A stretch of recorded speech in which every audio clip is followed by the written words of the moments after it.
ഭാഷയെക്കുറിച്ചും ഉത്പത്തിയെക്കുറിച്ചും വൈവിധ്യങ്ങളെക്കുറിച്ചും അതുണ്ടാക്കുന്ന മതപരവും സാമൂഹികവുമായ ഉദ്ഗ്രഥനങ്ങളെക്കുറിച്ചുമാണ് ഇന്ന് സംസാരിക്കാനുള്ളത്. അല്ലാഹു മനുഷ്യർക്ക് നൽകിയ വലിയ ഒരു വിശേഷണമാണ് ഭാഷാസിദ്ധി. പരിശുദ്ധ ഖുർആനിൽ സൂറത്തുർ റഹ്മാനിൻ്റെ 4-ാമത്തെ വചനത്തിൽ അല്ലമഹുൽ ബയാൻ ഖലഖൽ ഇൻസാൻ വഅല്ലമഹുൽ ബയാൻ, അല്ലാഹു മനുഷ്യനെ സൃഷ്ടിച്ചു, അവർക്ക് ബയാൻ പഠിപ്പിക്കുകയും ചെയ്തു എന്ന് സൂചിപ്പിക്കുന്നത് നമ്മളൊക്കെ കണ്ടതാണ്. എന്താണ് ബയാൻ? ഖുർആനിൻ്റെ പ്രാമാണിക മുഫസ്സിരീങ്ങൾ പൊതുവെ പറയുന്ന വിശദീകരണം പരിശോധിച്ചാൽ ഭാഷ, സംസാരം എന്നൊക്കെയാണ് നമുക്ക് മനസ്സിലാവുക.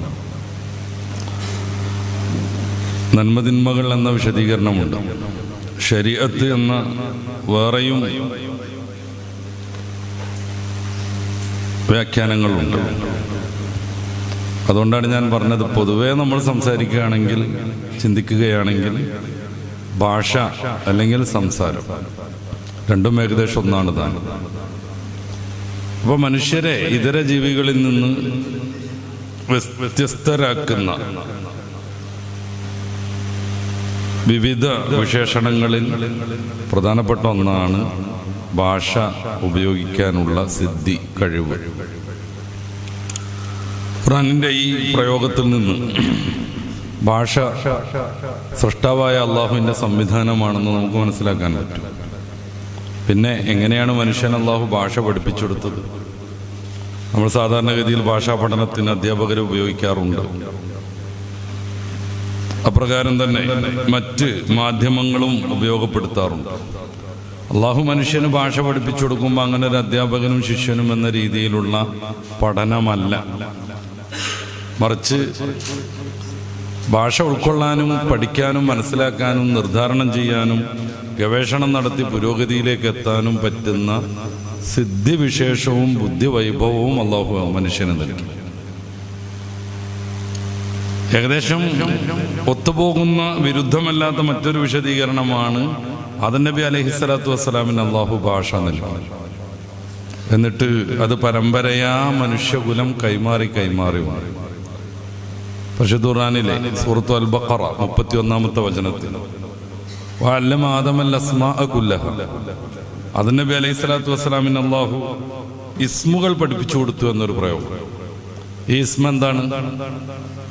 അവിടെയും ഇതേപോലത്തെ വിശദീകരണങ്ങളുണ്ട് ഭാഷകളിൽ.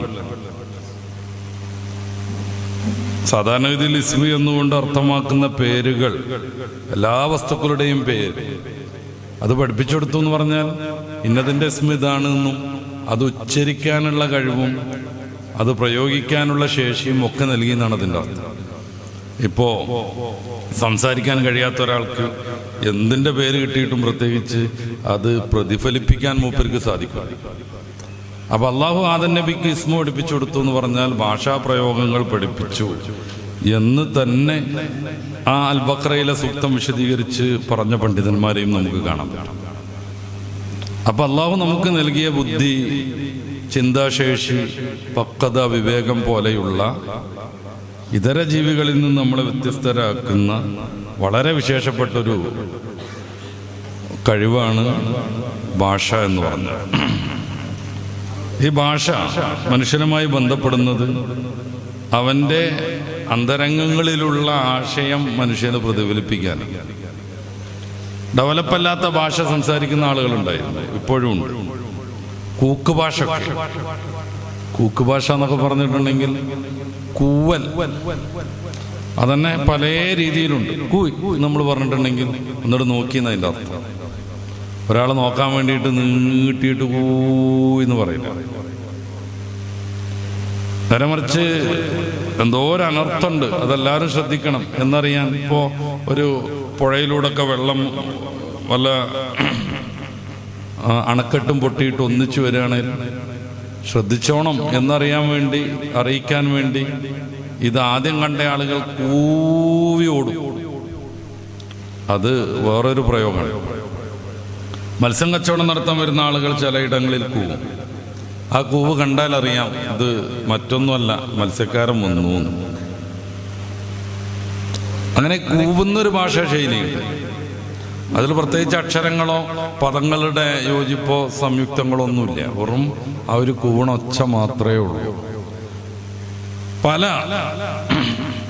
കാടുവാസികളും വനവാസികളും ഇപ്പോഴും അത്ര ഡെവലപ്പായ ഭാഷ ഉപയോഗിക്കുന്നില്ല. ഇതുപോലെയുള്ള ആശയ കൈമാറ്റത്തിനുള്ള ചില ശബ്ദങ്ങൾ പുറപ്പെടുവിക്കുക അങ്ങനെയാണ്. എന്തുകൊണ്ട്? അവരുടെ ജീവിതം പരിമിതമാണ്. ആ ഒരു കുറഞ്ഞ സ്ഥലത്ത് മാത്രം മറ്റൊരാളെ കാണേണ്ടി വരുന്നില്ല, അവരുമായി ആശയവിനിമയം നടത്തേണ്ടി വരുന്നില്ല. അവരുടെ ഉള്ളിലുള്ള ഒരാശയം സമൂഹത്തിന് പുറപ്പെടുവിച്ചു കൊടുക്കുക എന്നത് മാത്രമേ അവരുടെ ഉദ്ദേശം. പൊതുവെ ജന്തുവർഗങ്ങളിൽ വളരെ പരിമിതമായ ഒരു സംസാര പ്രയോഗമാണല്ലോ. അങ്ങനെ ഒരു സംസാരം ഉണ്ടെന്ന് ഖുർആൻ പറയുന്നു അല്ലെ. വല്ലംനാഹു മന്തിഖത്വയർ, പക്ഷിയുടെ സംസാരം സുലൈമാൻ നബി അലൈഹി സ്വലാത്തു വസ്സലാമിന് മനസ്സിലാവാനുള്ള സിദ്ധി കൊടുത്തു എന്ന് പറയുമ്പോൾ അവരുടെ ഇടയിൽ ആശയ കൈമാറ്റത്തിന് ചില ശബ്ദങ്ങളുടെ പ്രയോഗങ്ങളുണ്ട് എന്ന് നമുക്ക് മനസ്സിലാക്കാൻ പറ്റും. പക്ഷെ അതൊന്നും ഒരു സാഹിത്യ രീതിയിലോ അല്ലെങ്കിൽ പദസമ്പത്ത് വിശാലമായിട്ടുള്ള ഒന്നും പ്രയോഗമല്ല.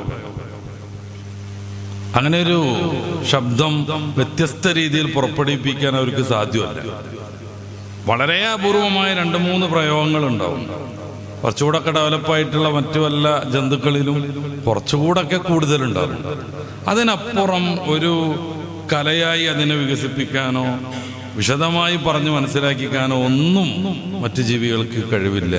വല്ലമഹുൽ ബയാൻ, മനുഷ്യനാണ് അള്ളാഹു ബയാൻ പഠിപ്പിച്ചു കൊടുത്തിട്ടുള്ളത്. നമ്മൾ മന്തിക്കിന്റെ ആമുഖമായിട്ട്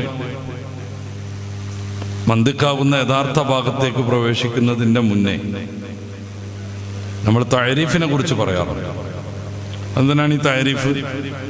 ഒരിക്കലും തഅരീഫ് മുഅരിഫാവുന്ന കാര്യവുമായി മന്തിക്കിന് ബന്ധം വരുന്നില്ല. കാരണം മന്തിക്ക് എന്ന് പറഞ്ഞാൽ നമ്മുടെ ചിന്തകളിൽ വരുന്ന പിഴവുകളെ സംരക്ഷിക്കാനും അതിനെ യഥാവിധി കൊണ്ടുനടക്കാനുള്ള വിജ്ഞാനമാണ്. ചിന്തയിൽ എന്ന് പറഞ്ഞാൽ പ്രത്യേകിച്ചൊരു ഭാഷയല്ലല്ലോ. പിന്നെ എന്തിനാ നമ്മൾ ഭാഷ അതിൻ്റെ ആമുഖത്തിൽ പഠിക്കുന്നത്? മിർക്കാത്ത് പോലെയുള്ള മന്തിക്കിന്റെ കിതാബൊക്കെ ഓതിയവർക്കറിയാം. ഒരു ഫസ്ല് തന്നെ, ഫസ്ലുൻ ലാ ശുഗ്ല ലിൽ മന്തിഖി മിന്നൈസു ഇന്നഹു മന്തിഖിയുൻ ബിബഅസിൽ അൽഫാദി യന്നഹു ബിമഅസിലിൻ ഗായതിഹി വഗർദിഹി. അങ്ങനെയാണല്ലോ അതിൽ പറയുന്നത്, ഓർക്കുന്നുണ്ടാവും. ലാ ശുഗ്ല ലിൽ മന്തിഖി, ഒരു മന്തിഖി പണ്ഡിതൻ, ഒരു തർക്കശാസ്ത്ര വിശാരദൻ, അയാൾക്ക് ഈ പദങ്ങളെ പറ്റി ചർച്ച ചെയ്യുക എന്നത് അദ്ദേഹവുമായി ബന്ധപ്പെട്ടതേ അല്ല. അങ്ങനത്തെ ഒരു ഏർപ്പാടേ മൂപ്പരിക്കില്ല. എന്തുകൊണ്ട്? അദ്ദേഹത്തിന്റെ പ്രകടന മേഖലയിലുമായി ഇതിന് ബന്ധമേ ഇല്ല. എന്നഹു മന്തിഖിയുൻ മിന്നൈസുന്നഹു മന്തിഖിയുൻ. അവനവന്റെ ഭാര്യനോട് എന്തെങ്കിലും സംസാരിക്കണമെങ്കിൽ ഭാഷ വേണ്ടി വരും. അവൻ അങ്ങാടിയിൽ പോയിട്ട് വല്ല സാധനം മേടിക്കണമെങ്കിലും മന്തിഖിയാണ്, അതുകൊണ്ട് ഭാഷ വേണ്ടെന്ന് പറയാൻ പറ്റില്ല. പക്ഷെ മന്തിഖി എന്ന വിധം പരിശോധിക്കുമ്പോൾ അയാൾക്ക് ഭാഷയുടെ ആവശ്യമേ ഇല്ല. കാരണം എന്നഹു ബിമഅസിലിൻ ഗർദിഹി വഗായതി, അവന്റെ ലക്ഷ്യം, അവന്റെ താല്പര്യം അതിൻ്റെ നിന്ന് വ്യത്യസ്തമാണ് ഈ സംഗതി. പിന്നെ എന്തുകൊണ്ടാണ് നമ്മളത് ചർച്ച ചെയ്യേണ്ടി വരുന്നത്? അതുകൂടെ അതിൻ്റെ ബാക്കിയിൽ പറയുന്നുണ്ട്. ലിഅന്നൽ ഇഫാദത്ത വൽ ഇസ്തിഫാദത്ത, ഒരു കാര്യം നേരിട്ട് മനസ്സിലാക്കി എടുക്കലും മറ്റൊരാൾക്ക് മനസ്സിലാക്കി കൊടുക്കലും ഏറ്റവും കൂടുതൽ സാധ്യമാവുക ഭാഷ വഴിയാണ്. അപ്പൊ താരീഫ് അറിയണം. താരീഫ് മീൻസ് ഓരോ പദങ്ങളെയും നമ്മൾ എന്താണെന്ന് പരിചയപ്പെടണം. അപ്പൊ താരീഫിന്റെ മസലകളൊക്കെ നമുക്ക് പറയേണ്ടി വരും. താരീഫ് അതിനേക്കാൾ അജലയാവണമെന്നൊക്കെ ശറഅത്തുദ്ദീപിലെ വിശാലമായ ചർച്ച നിങ്ങളുടെ മനസ്സിലുണ്ടാകും. അപ്പൊ മനുഷ്യന് മാത്രമാണ് ഇவ்விധത്തിലുള്ളൊരു ഭാഷാ സിദ്ധി അള്ളാഹു നൽകിയിട്ടുള്ളത്. അതെന്തുകൊണ്ടാണ്? മനുഷ്യനാണ് തക്ലീഫുള്ളത്, മനുഷ്യനാണ് ദീനിനെ പ്രബോധനം നടത്തുന്നത്, മനുഷ്യനാണ് മറ്റ് ഇത് പരിചയമില്ലാത്ത ആളുകൾക്ക് മതത്തെ പരിചയപ്പെടുത്തി കൊടുക്കേണ്ടത്, മനുഷ്യനാണ് പടച്ച റബ്ബിന്റെ നാമം പ്രകീർത്തിക്കേണ്ടത്. മറ്റുള്ളവയ്ക്കൊക്കെ അങ്ങനത്തെ പ്രകീർത്തനങ്ങളുണ്ട്, നമ്മൾ ഖുർആനിൽ അത് ഓതുന്നുണ്ട്. എല്ലാ വസ്തുക്കളും അള്ളാഹുവിനെ പ്രകീർത്തിച്ചു കൊണ്ടിരിക്കുന്നു. പക്ഷേ മനുഷ്യനത് മനസ്സിലാവില്ല എന്നാണ് ഖുർആന്റെ പ്രയോഗം. ഈ ഭാഷ കൊണ്ടാണ് മനുഷ്യലോകത്ത് ഇത്രമേൽ വലിയ വിപ്ലവങ്ങളുണ്ട്. ഇപ്പോ ഒരു പഴയ പണ്ഡിതൻ എഴുതി വെച്ച ഗ്രന്ഥങ്ങൾ നമ്മൾ മനസ്സിലാക്കുന്നു, അതുവഴി നമുക്ക് വലിയ ഇൽമ് കിട്ടുന്നു. ഇതെന്തുകൊണ്ട്? ഭാഷാ പഠനം നടന്നതുകൊണ്ട്. ഒരു പഴയകാല പണ്ഡിതൻ ഗവേഷണം നടത്തി കണ്ടെത്തിയ ഇൽമിന്റെ മുന്നിൽ നമ്മളിങ്ങനെ ഓക്കാനിച്ച് നിന്ന് ഒന്നിനും പറ്റാത്ത വിധം മന്ദം വിട്ട് നിന്നിട്ടുണ്ടെങ്കിൽ അത് മനസ്സിലാക്കാൻ പറ്റൂല എന്ന് മാത്രമല്ല, അതിന് തുടർന്നുള്ള വികാസത്തിലേക്ക് നമുക്ക് നീങ്ങാനും പറ്റില്ല.